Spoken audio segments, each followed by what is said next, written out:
तो चलिए एक बार हम फिर से जुड़ चुके हैं और इस वीडियो में हम देखेंगे unit first BA third semester. जैसे कि आप देख रहे हैं ये ना बीए थर्ड सेमेस्टर की ये बुक है, नाम आर्थिक विचारों का इतिहास है।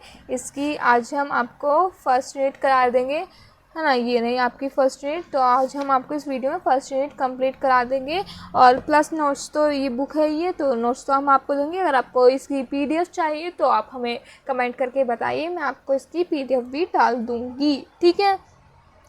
तो फर्स्ट में हमारे सारे जो हमारे आर्थिक विचार दे रखे हैं वे सारी भारतीय आर्थिक चिंतक है, यानी वे सारे इंडियंस हैं जिन्होंने ये आर्थिक सारे विचार दिए हैं।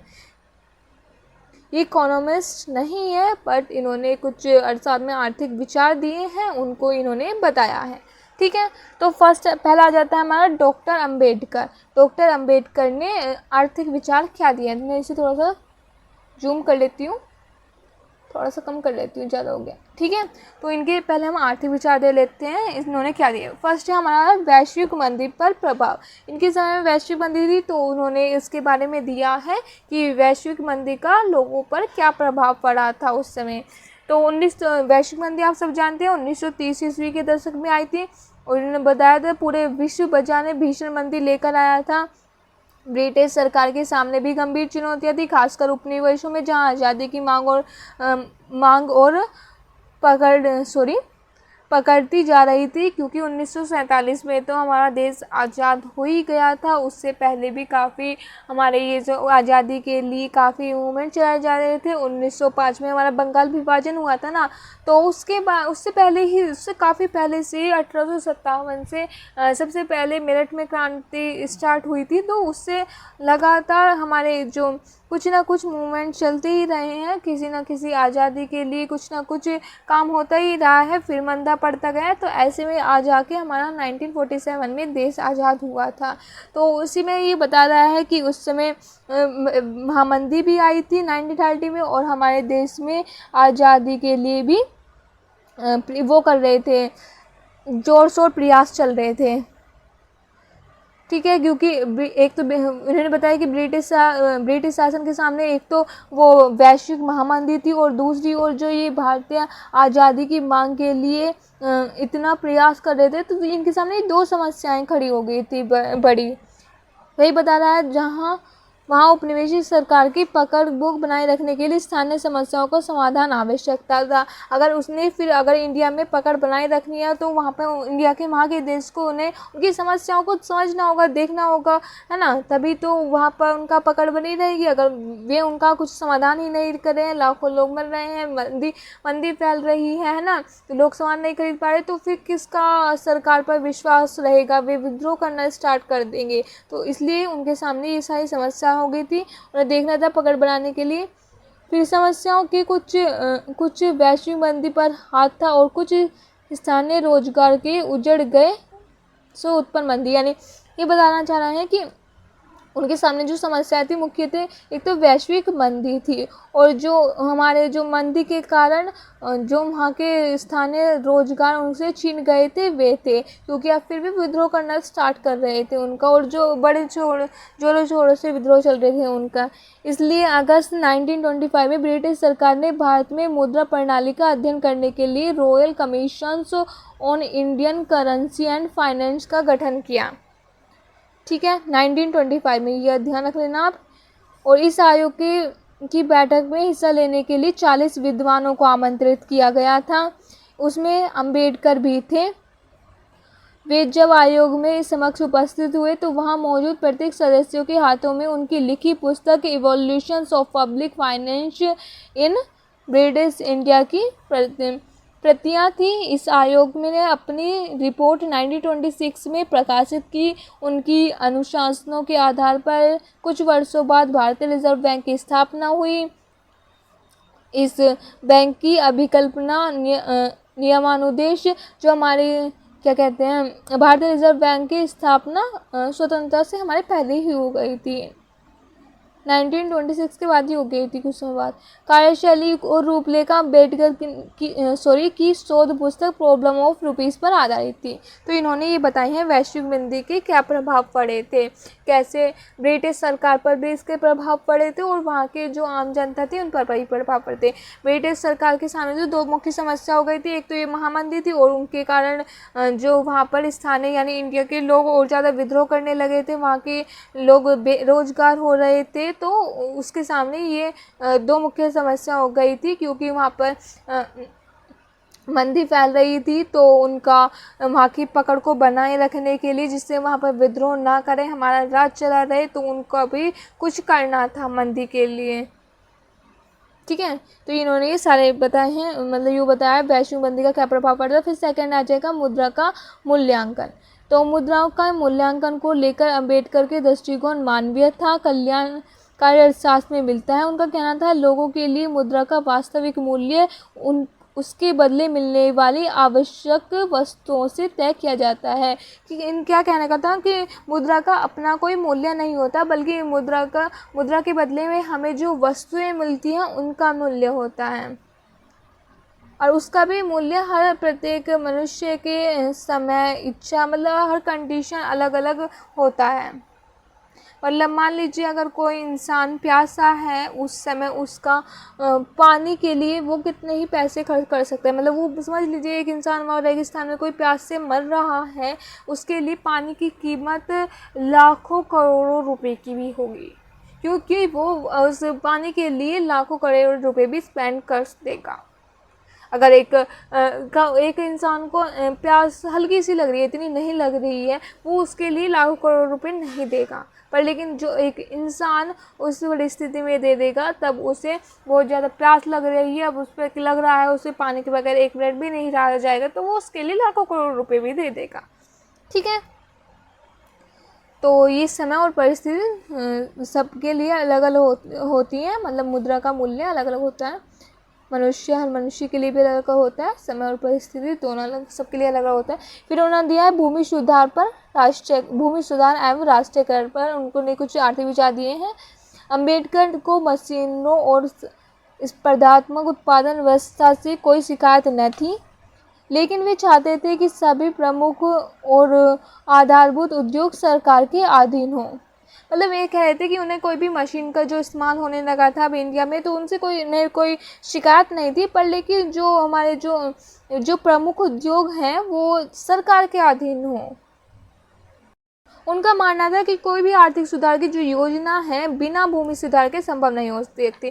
पर उनका ये कहना था कि हाँ, सबसे पहले भूमि सुधार करो, तभी किसी आर्थिक विकास में आगे कुछ काम करना है। उन्होंने बड़े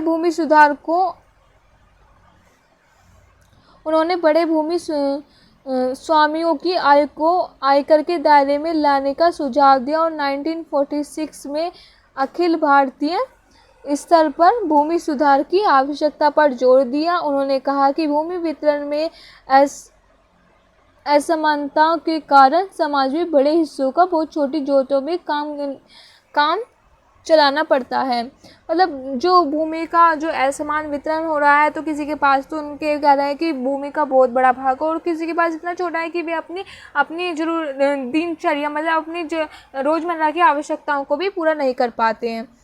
तो इन्होंने कहा था कि सबसे पहले व्यापक स्तर पर भूमि सुधार होना चाहिए, फिर आर्थिक विकास के लिए और कोई काम होना चाहिए, क्योंकि कोई भी आर्थिक सुधार बिना भूमि सुधार के संभव नहीं है, उनका ये कहना था। और इन्होंने फिर इन्हें ज़्यादा इतना लंबा चौड़ा याद मत करना, इन्हें सिर्फ एक बार आप पढ़ लेना। आप कहेंगे तो मैं आपको PDF दे दूँगी, तो एक बार इन्हें पढ़ लेना, एक बार ध्यान से, बस हो जाएंगे ये इतना अपने। क्योंकि हम अर्थशास्त्र में अपनी लैंग्वेज में लिख सकते हैं, बट उसका अर्थ चेंज नहीं, वो मीनिंग ही चेंज मत कर देना। इसमें अर्थशास्त्र में खासियत होती है कि हम इसे अपनी लैंग्वेज में लिख सकते हैं। ठीक है, फिर उन्होंने राष्ट्रीयकरण में कहा है कुछ, और देख लिए इस तरह वे श्रम का अवमूल्यन होता रहा। वे व्यापक भूमि सुधार के समर्थक थे। वे चाहते थे कि सरकार का समस्त कृषि योग्य भूमि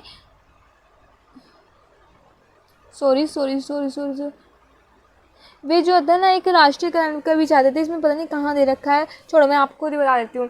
और उनका वे कहते थे कि हमें अपनी राष्ट्रवादी भावना पर भी ध्यान देना चाहिए, लोगों को राष्ट्रीयकरण से जोड़ो, है ना। लोग अपने मतलब राष्ट्रीयकरण क्या होता है, जिसमें लोग ना कोई ये देखे कि हम हिंदू हैं मुसलमान हैं, वो इस सांप्रदायिकता की भावना को छोड़े और सब हम एक राष्ट्र के हैं, एक इंडिया के हैं, तो उस राष्ट्र के भाव को, राष्ट्र ही हमारे लिए सब कुछ है, हम राष्ट्र के लिए कुछ भी कर सकते हैं, उस भावना को जागृत करो तभी ये देश आज़ाद हो सकता है। तो उसमें इन्होंने कुछ आर्थिक विचार दिए थे। फिर आ जाएगा समाजवादी विचारधारा। अंबेडकर के विचारों पर हम समाजवादी चिंतन की छाया देख सकते हैं, लेकिन भारत में समाजवादी आंदोलन का जो स्वरूप रहा है उस अर्थ में वे कतई समाजवादी नहीं थे।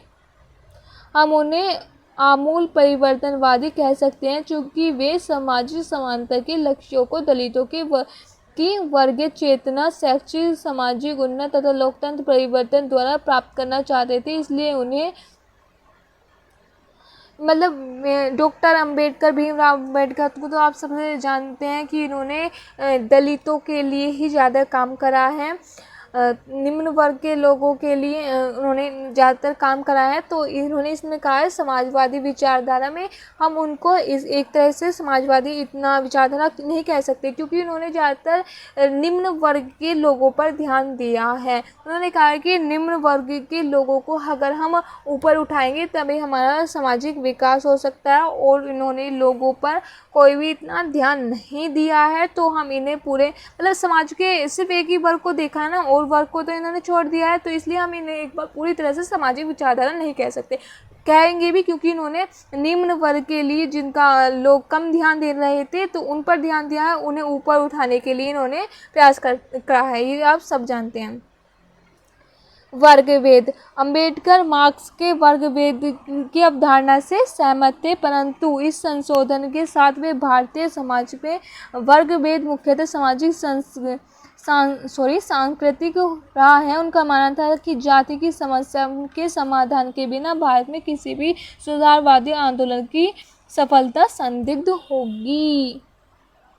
ये लोग कहते हैं कि पहले हम जाति की समस्या को ध्यान में रखें, मतलब सबको एक समान माने, है ना, कोई ऊंचा नहीं हो, कोई नीचा नहीं हो। पहले हम जाति व्यवस्था को देखें, है ना, इस नीच ऊंच के भाव को ख़त्म करें, फिर आगे ही हम उसका कुछ विकास कर पाएंगे, आगे ही हम आर्थिक विकास को लिए कोई आगे काम कर सके। भारतीय समाजवादी आंदोलन और राजनीति की यह विडंबना रही है कि उन्होंने अंबेडकर को मात्र दलितों का नेता मानकर उपेक्षा रखा, इसलिए वे अंबेडकर को तो कोई नुकसान नहीं हुआ, परंतु जाति के सवालों की ओर से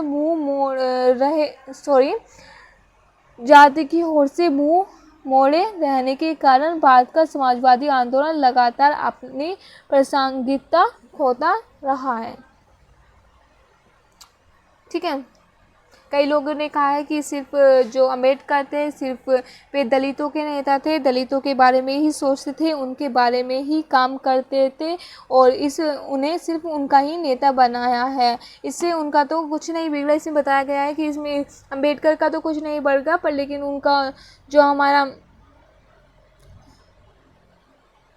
अंबेडकर का तो कोई नुकसान है, पर लेकिन उनके जो समाजवादी आंदोलन लगातार प्रासंगिक होता रहा है, जो उनके द्वारा चलाया गया था, अंबेडकर के द्वारा, डॉक्टर भीमराव अंबेडकर द्वारा। ये फिर इन्होंने डॉक्टर भीमराव अंबेडकर की प्रासंगिकता दे रखी है कि उनके विचार कहाँ कहाँ प्रासंगिक थे। तो इसमें आपको इतना लंबा चौड़ा याद नहीं करना, थोड़ा सा देख लेना बस आप। डॉक्टर अंबेडकर ने पूरी जिंदगी सामाजिक संघर्षों में किया और उनके समाज के स्वाभिमान के लिए लड़ते रहे। हाँ सही बात है, उन्होंने निम्न वर्ग, दलितों और ये समाज के लिए बहुत काम किया है, वो उनके लिए ही लड़ते रहे हैं, और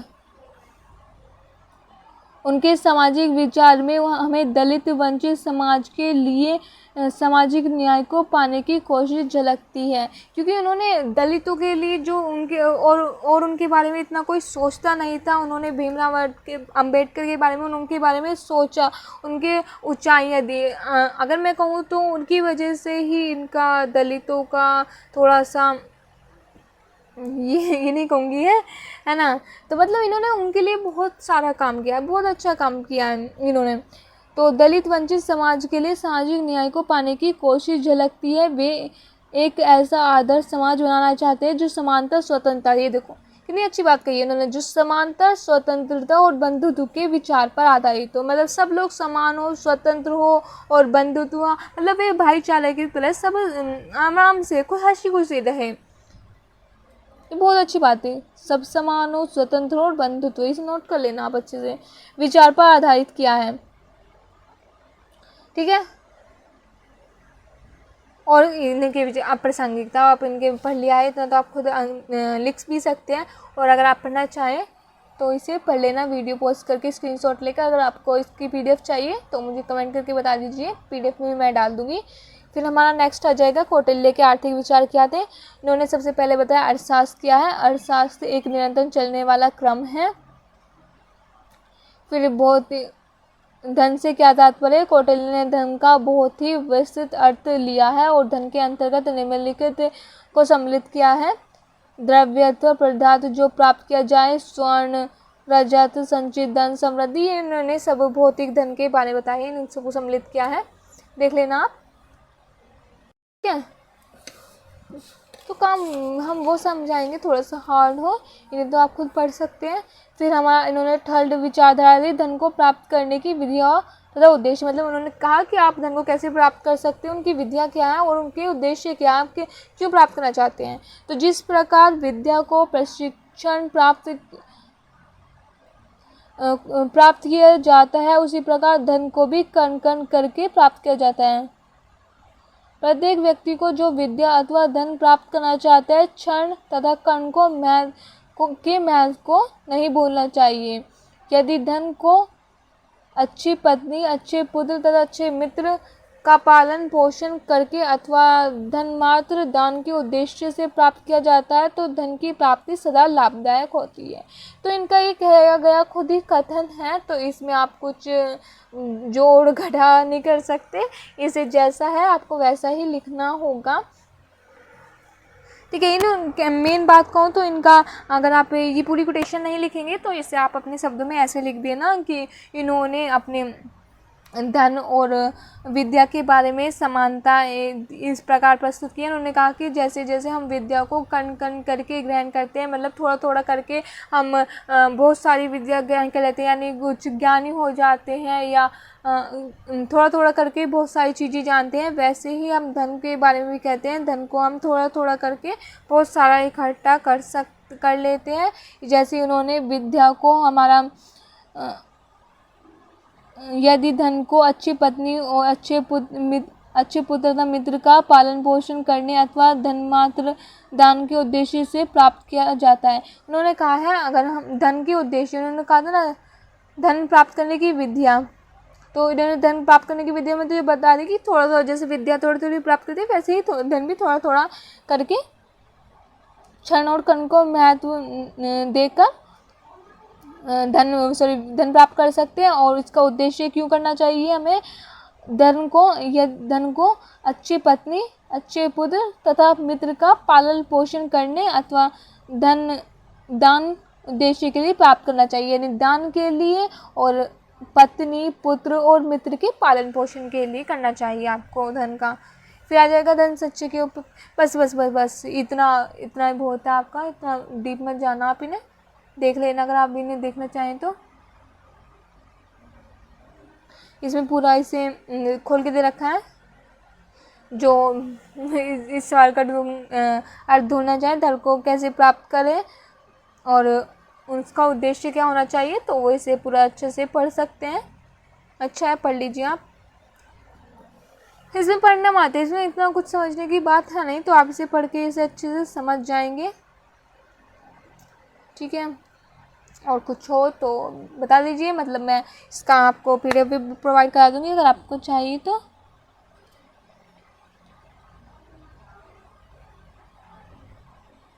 ठीक है, इसे आप देख लेना खुद।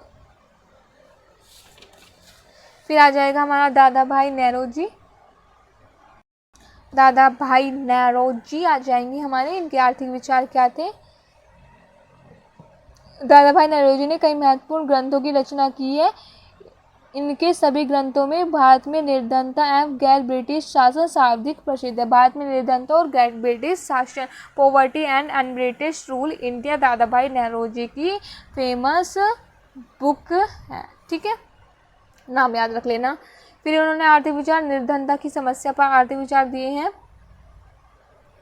नौरोजी ने एक ये देख लीजिए आप, ये कथन पूरा कहा है, ऐसे भोजन और कपड़े के लिए भी जो कैदी को दिया जाता है, एक अच्छे मौसम में पर्याप्त उत्पादन नहीं हो पाता। थोड़ा सा विलास और सभी सामाजिक व धार्मिक आवश्यकताओं तथा बुरे समय की व्यवस्था के लिए का तो प्रश्न ही नहीं उठता। भारतीय जनता की ऐसी स्थिति है जो उनको जीवन की न्यूनतम आवश्यकताओं की पूर्ति के लिए भी आवश्यक धन प्राप्त नहीं हो पाता। ये इनका ये कहना चाहते हैं कि मतलब जो भारत के लोग हैं उनको एक मतलब जो कैदी को एक कपड़े और जो भोजन मिल पाता है, एक वो भी नहीं मिल पाता एक अच्छे मौसम में, जब वहाँ पर खेती अच्छी हो रही हो, यानी बारिश भी अच्छी हो और सब मौसम भी अच्छा हो, यानी उनकी खेती अच्छे से हो रही हो, तब भी वहाँ के देश के लोगों को अच्छा भोजन और कपड़े नहीं मिल पाते। और फिर उन्हें थोड़ा सा विलासिता या अदर सामान के लिए तो उन पर धनी कहाँ से बचेगा, जब भी अपने पूरे अच्छे मौसम में जब उनकी फसल अच्छी हो रही हो तब भी अपने खाने के लिए अच्छा खा नहीं पाते और कपड़े में उन्हें नहीं मिल पाते। तो कपड़े का कहने का मतलब है अच्छे से पूरे कपड़े उन्हें नहीं मिल पाते, और तो भी थोड़ा सा विलासिता पर कैसे खर्च करेंगे, उसके लिए तो उनके पास कुछ बचता ही नहीं है। तो ये इन्होंने पूरा दादा भाई नौरोजी ने कहा है उनके शब्दों में, और ये इन्होंने पूरा दे रखा है, आप इसे खुद ही पढ़ लेना। इन्होंने निर्धनता की समस्या की बात की है इंडिया के लोगों के बारे में। ये सब तब की बात है, क्या था, जब स्वतंत्रता से पहले, जब हमारा, क्योंकि दादा भाई नौरोजी स्वतंत्रता सेनानी ही तो हैं, है ना। ये नरम दल के नेता थे, कांग्रेस पार्टी बनी थी ना, कांग्रेस के ये थे ना, ये नरम दल के थे, नरम दल के नेता थे। नरम और गरम दल दो में विभाजित हो गया था ना कांग्रेस, वो थी ना कांग्रेस, तो सबसे पहला हमारा राजनीतिक पार्टी थी, तो उसमें ही बता रहे हैं ये दो पार्टी थी, नरम और गरम दल में विभाजित हो गई थी, तो इसमें ये नरम दल के थे दादा भाई नौरोजी। गरम दल में तो बाल पाल लाला लाजपत राय थे, है ना, लाल बाल पाल कुछ ऐसे थे, ठीक है, ये थे। और फिर आ जाएगा हमारा सेकंड, विदेशी गमन अथवा निष्कासन सिद्धांत।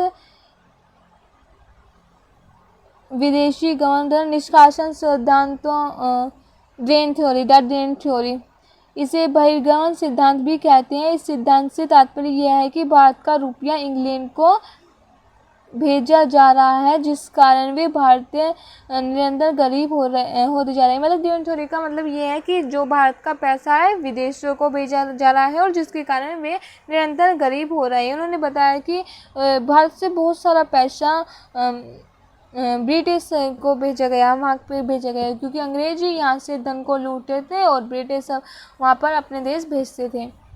उन्होंने बताया कि भारत में जो कुछ उत्पन्न होता है उसका जो अधिकांश भाग स्थायी तौर पर इंग्लैंड को चला जाता था और मुद्रा का बहिर्गम इस प्रकार था। भारत में सरकारी व्यय को पूरा करने के लिए पर्याप्त मात्रा में धन का इंग्लैंड को हस्तांतरित होता था। सरकार द्वारा इंग्लैंड में रहने वाले अफसरों को वेतन तथा पेंशन के रूप में रुपया भेजा जाना, यूरोपियन अधिकारियों द्वारा भारत में की गई बचतों को बाहर भेजना और गैर सरकारी यूरोपियंस द्वारा बहुत बड़ी मात्रा में धन बाहर जाना। ये इन्होंने सारे कारण बताए हैं कैसे कैसे हमारा जो भारत का धन था वे बाहर गया है ब्रिटिश लोगों के द्वारा। और ये इन्होंने बताया कि दादा भाई नौरोजी के अनुसार सन 1900 तक भारत से लगभग 200 करोड़ पौंड बाहर भेजे गए थे। अब ध्यान रखें 200 करोड़ पौंड कितने होंगे, बहुत ज़्यादा होंगे। इस प्रकार यह सिद्धांत द्वारा नौरोजी ने यह सिद्ध किया है कि भारतीय निर्धनता का कारण अंग्रेजी प्रशासन ही है। उनके मतानुसार यदि यह राशि बाहर न जाती और यह भारत में ही रहती तो भारत का अधिक पूंजी का निर्माण होता और देश औद्योगिक दृष्टि से विकसित हो जाता। मतलब दादा भाई नौरोजी ने साफ शब्दों में कहा है कि जो हमारा भारत का गरीबी है उसका मुख्य कारण अंग्रेज ही है। अगर अंग्रेज के पास वे बाहर धन नहीं जाता तो वे भारत में ही रहते, तो उससे हमारा पूंजी निवेश होता, जिससे हमारा धन वहाँ के लगता और इस देश का विकास होता। फिर आ जाएगा भारत की राष्ट्रीय आय। नेहरू पहले अर्थशास्त्री थे जिन्होंने भारत की राष्ट्रीय आय की गणना की और विभिन्न समूहों के हिस्से को निर्धारित किया। उन दिनों राष्ट्रीय आय संबंधी आंकड़े द इंडियन इकोनॉमी प्रकाशित हुए थे। औपचारिक आंकड़ों के अनुसार उन्होंने सन 1867 से 70 तक वर्षों तक बम्बई प्रेसिडेंसी में प्रति व्यक्ति आय को 20 रुपये बताया था। मतलब जो बम्बई प्रेसिडेंसी की जो प्रति व्यक्ति आई थी उनकी 20 रुपये था, जबकि भारतीयों की न्यूनतम आवश्यकताओं को पूरा करने के लिए 34 रुपये की आवश्यकता होती थी। और उन्होंने मतलब जो भारतीय लोगों को प्रति व्यक्ति जो रोज़मर्रा की आवश्यकताओं को भी पूरा करने के लिए अपने खाने से संबंधित उसके लिए भी 34 रुपये की आवश्यकता होती थी, पर लेकिन उन्हें कितने मिलती थी 20 रुपये, तो उनकी न्यूनतम आवश्यकता भी पूरी नहीं हो पाती थी। उन्होंने इन आंकड़ों के आधार पर यह स्पष्ट किया कि धनी और मध्यम वर्ग के व्यक्तियों को राष्ट्रीय आय का एक बड़ा भाग प्राप्त होता है, जबकि निर्धन वर्ग को इतनी भी आय प्राप्त नहीं हो पाती कि वे अपनी न्यूनतम आवश्यकताओं को पूरा कर सके। तो फिर उन्होंने बताया किसी भी देश में भविष्य उत्पत्ति के साधनों पर निर्भर करता है, तो राष्ट्रीय आय को बढ़ाना आवश्यक है। तो उसके लिए इन्होंने उनके अनुसार राष्ट्रीय आय की गणना के लिए 3 बातों को ध्यान में रखना चाहिए कि भारत की कुल वास्तविक भौतिक वार्षिक आय कितनी है, सभी प्रकार के व्यक्तियों की न्यूनतम आवश्यकताएं व साधारण आवश्यकताएं कितनी है, भारत की आय इन आवश्यकताओं की पूर्ति के बराबर है अथवा कम है।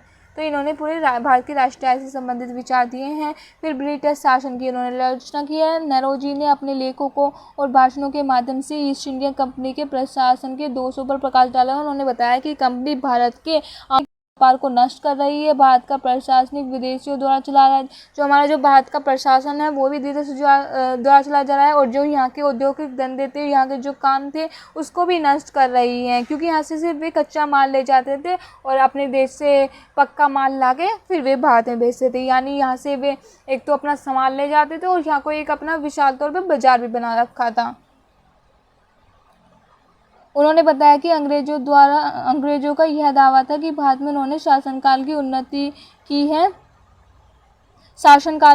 की है, ठीक नहीं है। दूसरे, उन्हें यह भी बताया गया है कि भारतीय निर्धनता का कारण प्रकृति नहीं है, कि वे तो बता रहे थे कि प्रकृति है उनके कारण हुआ है, नहीं, उनका नहीं, गलत दे रहे हैं स्टेटमेंट।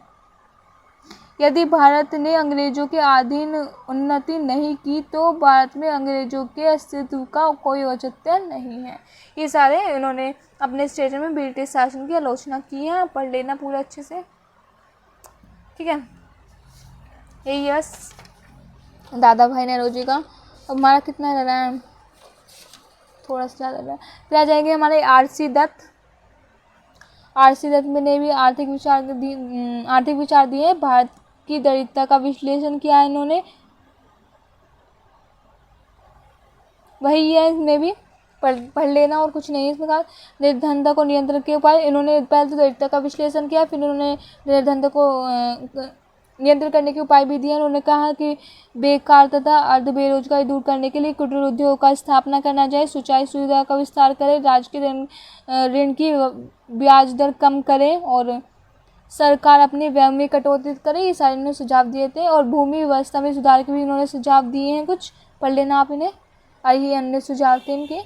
बस तो आर.सी. दत्त का तो आप ध्यान रख लेना। बस इन्होंने दरिद्रता का विश्लेषण किया और उनके बारे में उपाय और उसके भूमि सुधार के सुझाव दिए हैं इन्होंने, और कुछ अन्य भी दिए हैं, इन्हें भी देख लेना। बस इनका आर.सी. दत्त का इम्पोर्टेंट नहीं है।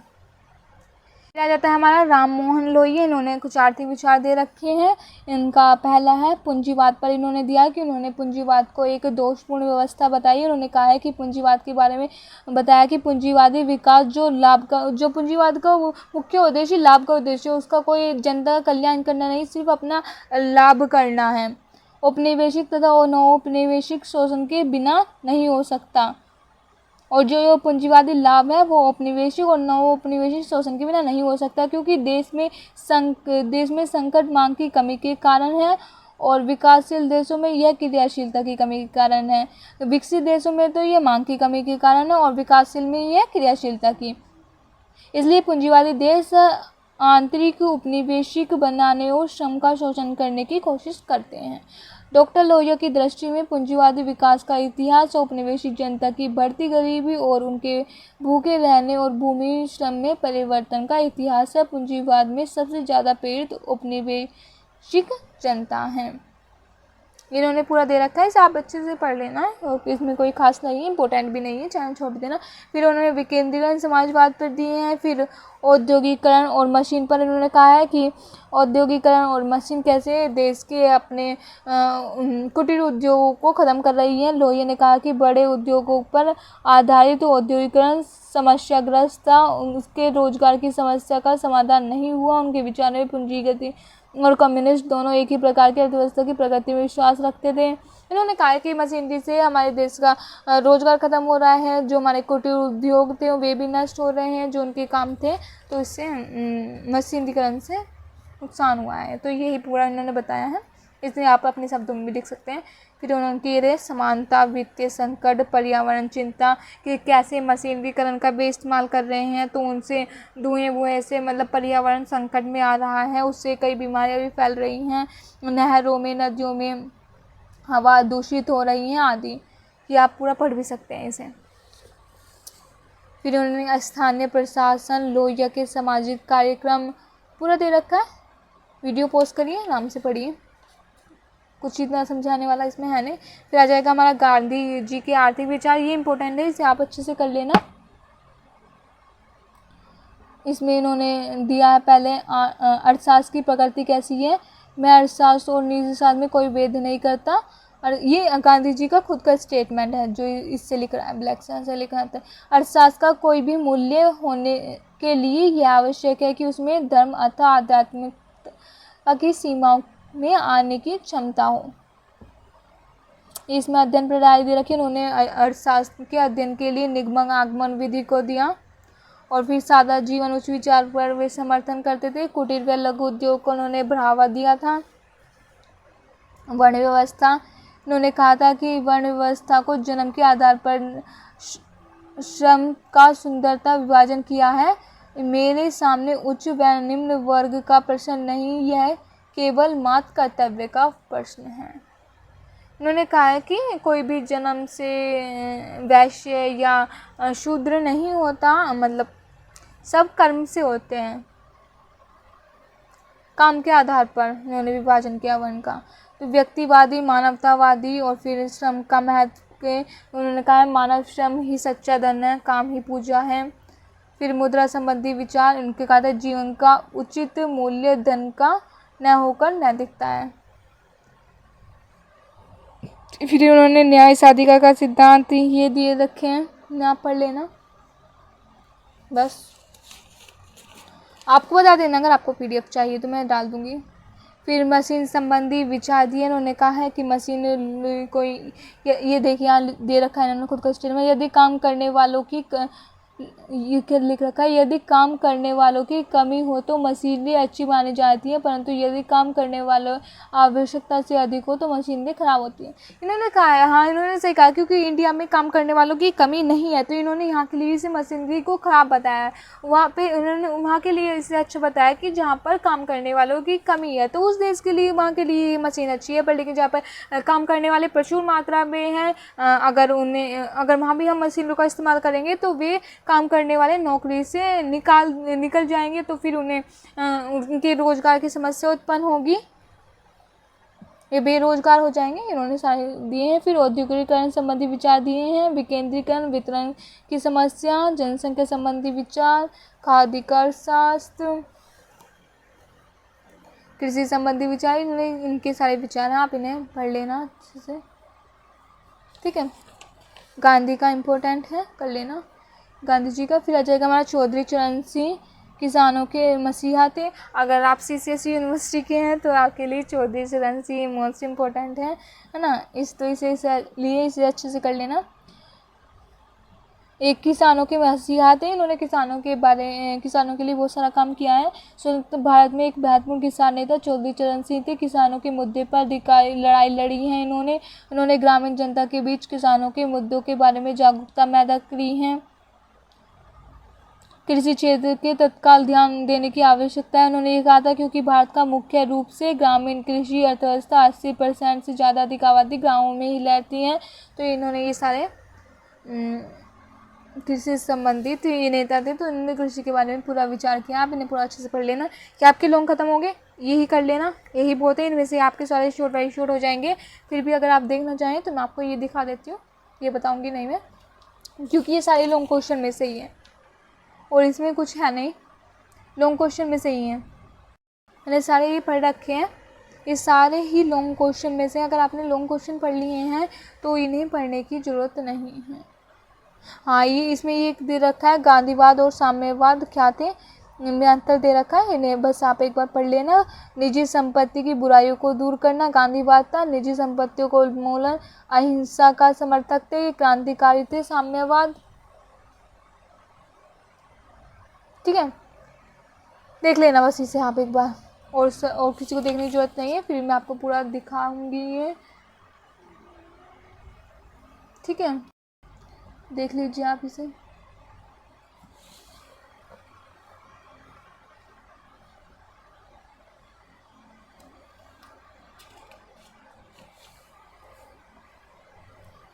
बहुत सारे क्वेश्चन दे रखे हैं इसमें शॉर्ट, पर लेकिन शॉर्ट को आपको इनका अलग से करने की ज़रूरत नहीं है। फिर ये आपके वेरी शॉर्ट आ गए, इन्हें आप अलग से बिल्कुल भी मत करना। जो मैंने आपको लॉन्ग बता दिए ना, बस आप वही कर लेना, वो आपके लिए सफिशिएंट है। पर लेकिन मैं आपको ये पूरा दिखा रही हूँ, है ना। PDF चाहिए तो मुझे कमेंट करके बता दीजिए, डाल दूँगी मैं इसकी PDF।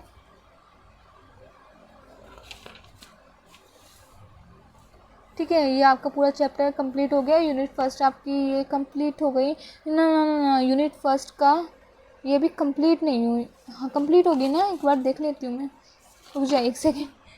हाँ, ये आपकी यूनिट फर्स्ट कंप्लीट होगी। चौधरी चरण सिंह तक था, हमने चौधरी चरण सिंह तक आपने पूरा कंप्लीट कर लिया। तो अब हम मिलेंगे यूनिट सेकंड में। ये आपकी यूनिट सेकंड, ये भी आपकी हम एक ही वीडियो में कंप्लीट करा देंगे। चलिए, तो तब तक के लिए बाय बाय।